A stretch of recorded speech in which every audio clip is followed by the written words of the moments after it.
Hello everyone. Today we are going to discuss about the MTR technology जो अभी recently आज IPO close हुआ है MTAR टेक्नोलॉजी। बेसिकली आज ये टॉपिक मैंने इसलिए लिया है क्योंकि कंपनी काफ़ी इंटरेस्टिंग है और कंपनी से ज़्यादा ये जो सेगमेंट है ये और ज़्यादा इंटरेस्टिंग है। Basically, this company is in the precision technology and precision equipments. हमारे लिए ये जानना बहुत ज़रूरी है कि बेसिकली ये इंडस्ट्री क्या है और ये कंपनी एग्जैक्टली करता क्या है। When I say precision engineering, इसके कई सारे सेक्टर्स में एप्लीकेशन है, जैसे कि nuclear power plant, aerospace industry, power industry, space industry and so on. Cement हो, मैन्युफैक्चरिंग हो, कहीं भी ये जो क्रिटिकल कंपोनेंट्स है ना, क्रिटिकल कंपोनेंट्स कुछ भी हो सकता है। एक स्क्रू हो सकता है, गियर हो सकता है, कोई मेटल का शीट हो सकता है, कुछ भी हो सकता है। पॉइंट है कि ये जो प्रिसीजन इक्विपमेंट्स है इनका रोल किसी भी मशीन का इफिशिएंसी बढ़ाने में बहुत ज्यादा है। And some of this components are mission critical, मतलब इनके ऊपर पूरा मिशन डिपेंड होता है।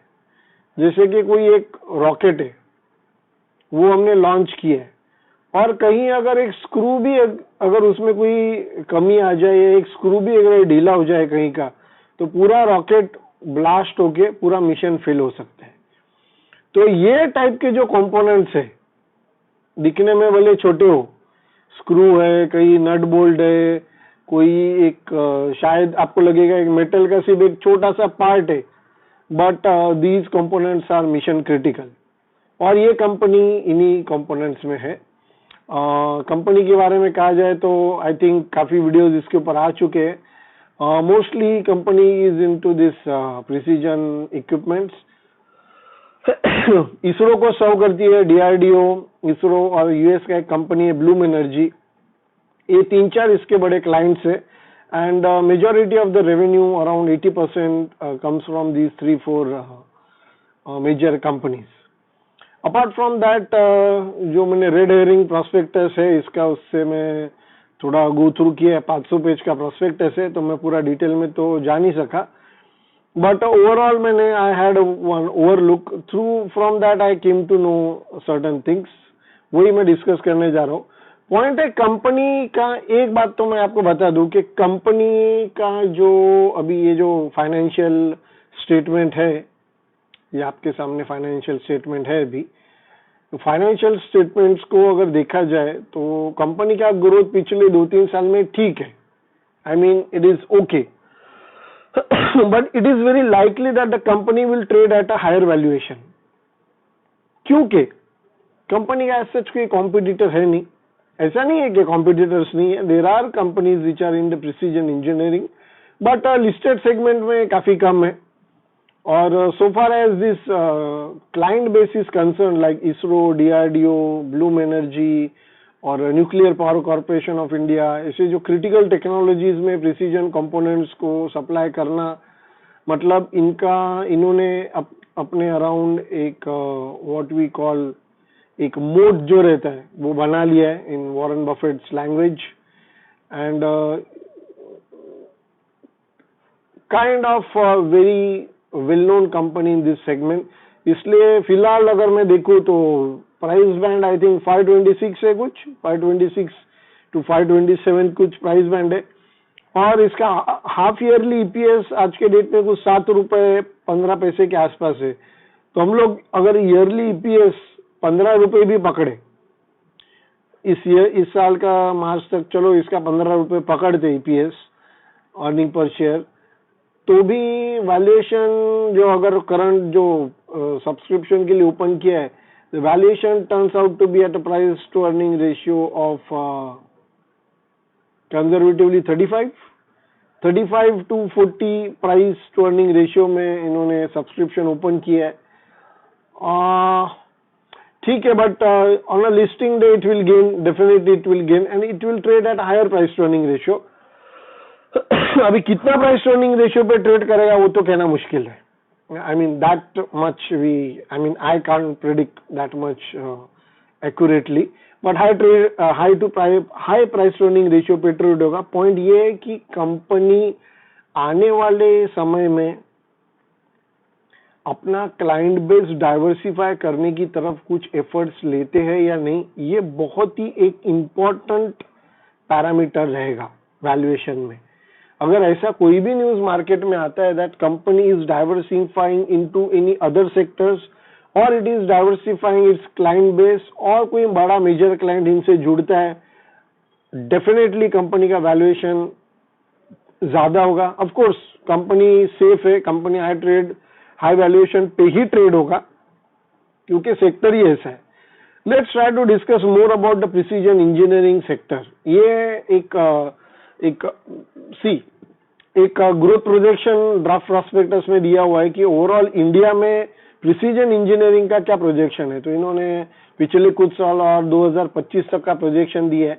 पॉइंट ये है कि कोई भी कंट्री, कोई भी इकोनॉमी, कोई भी इंडस्ट्री जब आगे बढ़ता है तो उसमें पर्टिकुलरली मैन्युफैक्चरिंग, आजकल as we know the make in India और मैन्युफैक्चरिंग के ऊपर एक इंडिया पूरा गवर्नमेंट का और इंडियन इकोनॉमी में मैन्युफैक्चरिंग इंडस्ट्री का कंट्रीब्यूशन रिलेटिवली कम है as compare to the other developing Nations.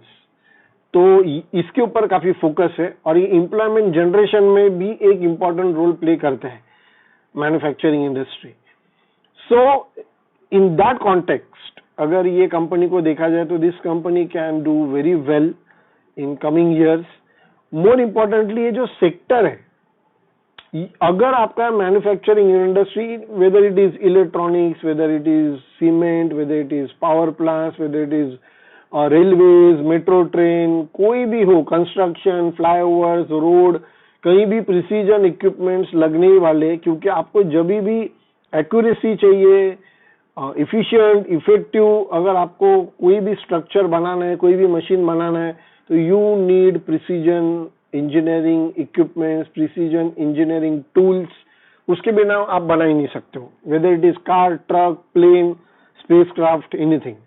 So industry wise it's very interesting industry and that's why I thought why not to discuss this company. Industry interesting है, company तो है, इससे ज्यादा industry काफी interesting है.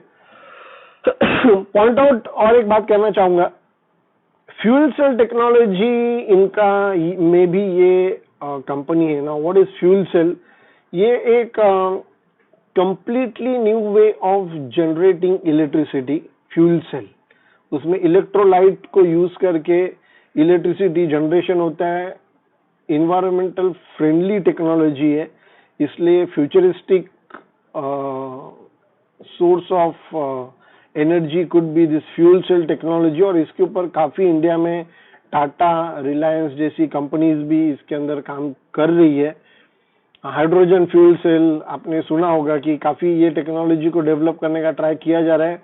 Even at the government level, जो government level है, DRDO है, गवर्नमेंट के रिसर्च लैबोरेटरीज है, उसमें फ्यूल सेल टेक्नोलॉजी के ऊपर काम हो रहा है. This company makes equipments for fuel cell. Bloom Energy करके एक US का इसका बड़ा क्लाइंट है, वो भी फ्यूल सेल टेक्नोलॉजी में, तो उनके लिए ये इक्विपमेंट्स बनाते. इंटरेस्टिंग कंपनी है, हाई वैल्यूएशन पे ट्रेड होगा. IPO तो आज क्लोज हो चुका है. Nothing to worry, but long term में एज आई सेड देखने वाली बात ये है, management so far as I understood, so far as I see in the draft prospectus और वो सब पढ़ के मुझे तो लगा कि मैनेजमेंट काफी इंटीग्रल है, इफेक्टिव है और इतने मिशन क्रिटिकल कंपोनेंट्स में या मिशन क्रिटिकल लेवल पे जो ईयर आफ्टर ईयर अगर आप परफॉर्मेंस दे रहे हो, means management is no doubt is quality management. So at least वो फ्रंट एक सेफ है ये कंपनी के लिए. सो इंटरेस्टिंग है. I would ask all of you to go through the details of the company and particularly sector उससे ज्यादा interesting है.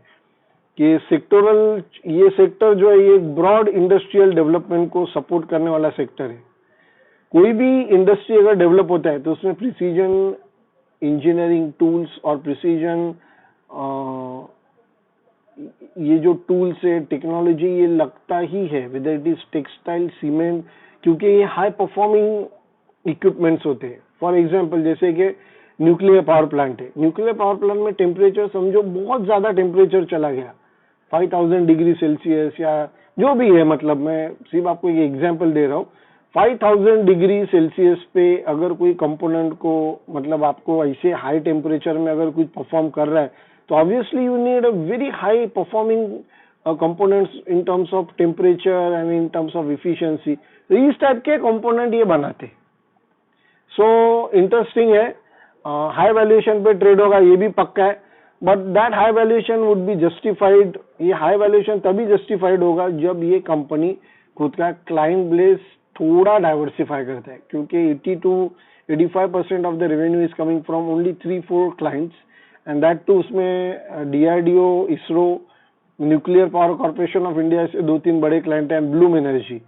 सो we have to look in, this is something which थोड़ा सा एक कंसर्न क्रिएट होता है। Growth is okay, growth is okay. I think on a conservative basis is yearly net profit could be in the half yearly net profit 19 crores बता रहा है, full year net profit let's say 40 crore भी रहा।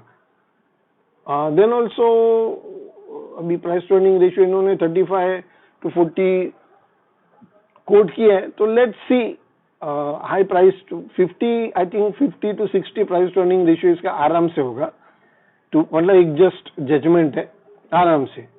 I mean that ratio is justified for such a company which has no competitor as such, and working in such a critical and complex industry, so that is justified. Yes, it was informative video.